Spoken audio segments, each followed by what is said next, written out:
સુરેન્દ્રનગરમાં ગેરકાયદેસર ખનન પર દરોડા પાડવામાં આવ્યા। સાયલાના ચોરવીરા ગામની સીમમાં દરોડા પાડવામાં આવ્યા છે। ખનન માફિયાઓ સામે પોલીસ દ્વારા કાર્યવાહી કરવામાં આવી, જેમાં 13 ચરખી અને 8 ટ્રેક્ટર સહિત લાખોનો મુદ્દામાલ જપ્ત કરવામાં આવ્યો છે।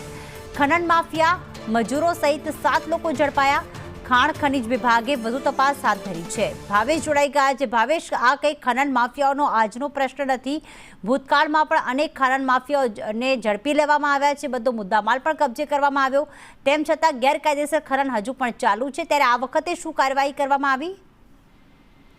ચોક્કસ વાત કરવામાં આવે તો ખનન માફિયાઓ સતત છે સુરેન્દ્રનગર જિલ્લામાં ગેરકાયદેસર ખનન પ્રવૃત્તિ છે કરતા હોય છે, એને લઈને અનેક રેડો છે કરવામાં આવી છે, જેમાં વધુ એકવાર સાયલા પોલીસે છે સાયલાના જે ચોરવીરા છે એની ટીમમાં જે રેડ છે એ કરી હતી, જેમાં 13 ચરખીઓ, 8 ટ્રેક્ટર, કમ્પ્રેસર, જનરેટર સહિતનો મુદ્દામાલ છે ઝડપી પાડવામાં આવ્યો। તો સાથે સાથે જે ખનન પ્રવૃત્તિ કરતા હતા એ માલિકો અને મજૂરો છે એને પણ ઝડપી પાડ્યા છે। હાલ તો ખાણ ખનીજની વિભાગ છે ત્યાં બોલાવવામાં આવી છે અને કેટલા સમયથી અને કેટલા લાખો રૂપિયાનો આ અત્યાર સુધીમાં ખનન પ્રવૃત્તિ છે કરી છે એની કાર્યવાહી છે હાથ ધરવામાં આવી છે। પરંતુ સતત સુરેન્દ્રનગર જિલ્લામાં ખનન માફિયાઓ સામે પોલીસ હોય, પ્રાંત અધિકારીઓ હોય કે ખાણ ખનીજના વિભાગના અધિકારીઓ તમામ થઈ કાર્યવાહી છે કરી રહ્યા છે।